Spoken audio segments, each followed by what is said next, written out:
Bismillahirrahmanirrahim. Assalamualaikum warahmatullahi wabarakatuh.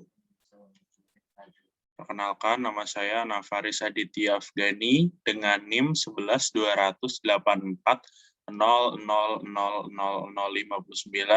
dari kelas 3C Program Studi Ekonomi Pembangunan. Jadi pada kesempatan kali ini saya akan menjelaskan tentang model pertumbuhan ekonomi menurut seorang ekonom yang berasal dari Amerika, yaitu Solow. Oke, langsung saja.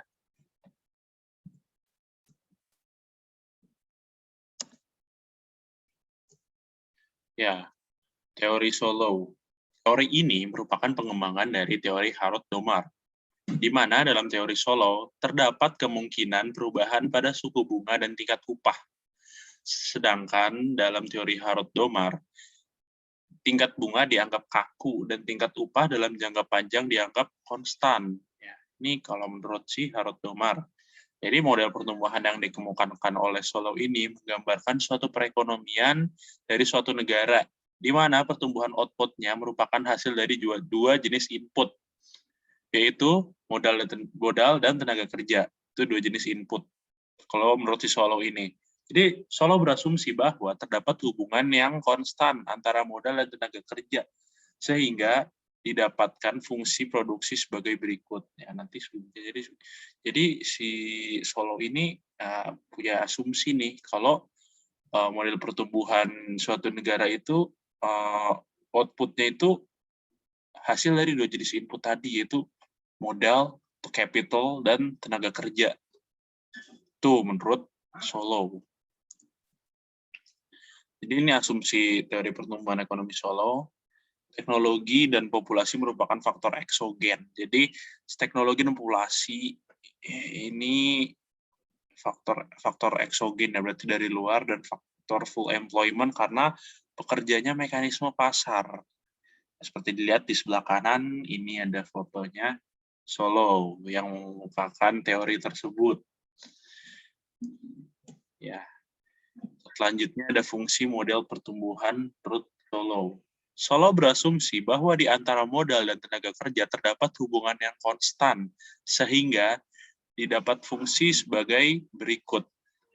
Y sama dengan F kurung tutup K kali L. Ini di sini ada keterangannya, yaitu Y itu output, K itu modal atau kapital, L adalah tenaga kerja atau labor.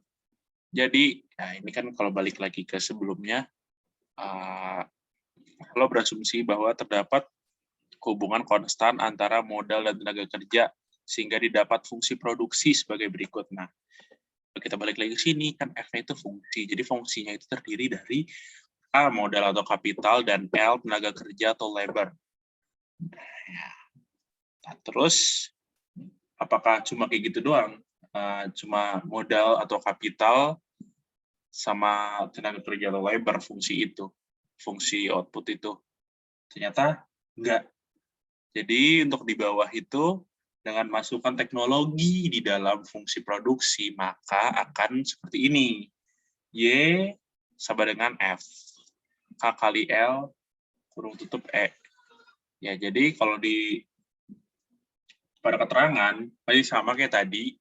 Y itu output, K itu F itu fungsi, K itu modal atau capital, L itu labor, ya, tenaga kerja atau labor, ditambah satu faktor lagi, yaitu E, teknologi. Jadi ternyata itu nggak cuma modal atau capital ditambah tenaga kerja atau labor. Nah, ternyata si Solow ini memasukkan variabel baru, yaitu teknologi ke dalam si fungsi model pertumbuhan ini. Jadi, di mana E merupakan variabel baru yang disebut efisiensi tenaga kerja dan kapital akibat adanya teknologi yang digunakan selama proses produksi. Nah, kita kembali lagi. Kalau balik lagi di sini kan, Y itu output, itu modal atau kapital, L itu tenaga kerja atau labor. Nah, jadi kan kalau kita mau memproduksi suatu barang kan berarti butuh modal sama tenaga kerjanya. Tapi apa iya cuma modal dan tenaga kerjanya? Nggak pakai teknologi? Ya pakai dong. Di teknologinya itu di sini dimasukkan ke E. Jadi teknologi selama proses produksi. Jadi disebut efisiensi tenaga kerja dan kapital akibat adanya teknologi selama proses produksi. Di dalam efisiensi tenaga kerja, teknologi di sini dapat berupa pengetahuan masyarakat mengenai berbagai metode yang dapat digunakan dalam proses produksi. Efisiensi tenaga kerja akan tercapai apabila terdapat perbaikan-perbaikan dalam bidang pendidikan, kesehatan, dan keterampilan bagi setiap masyarakat. Ya. Jadi teknologi di sini nggak serta-merta mesti harus komputer yang canggih, mesin produksi yang canggih, tapi teknologi di sini itu bisa jadi pengetahuan masyarakat tentang metode produksi yang digunakan. Jadi pengetahuannya itu bisa dihitung, bisa disebut teknologi juga. Jadi nggak serta-merta teknologi itu harus alat-alat yang canggih, mesin produksi yang canggih, komputer itu enggak.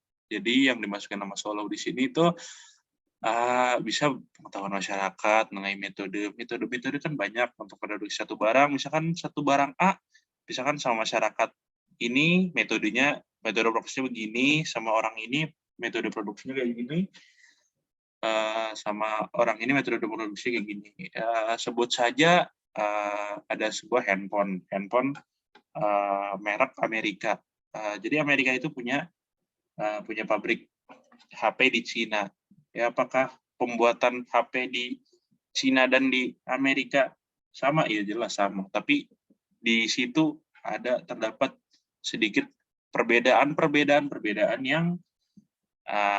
yang perbedaan dari orang-orangnya. Jadi biasanya di Amerika ada bikin HP itu gini, caranya gini. Ya mungkin pada prinsip itunya sama, tapi cara bikinnya mungkin terdapat sedikit perbedaan. Mungkin kalau di Amerika harus melewati proses ini, tapi kalau di Cina enggak.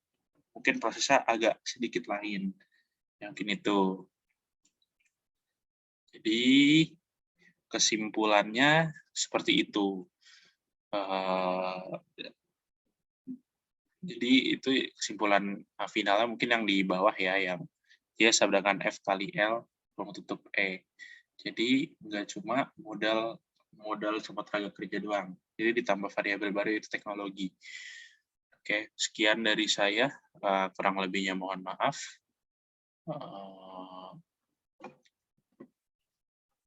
Ya, kalau ada kurang lebihnya mohon maaf. Wassalamualaikum warahmatullahi wabarakatuh. Sampai jumpa di lain waktu.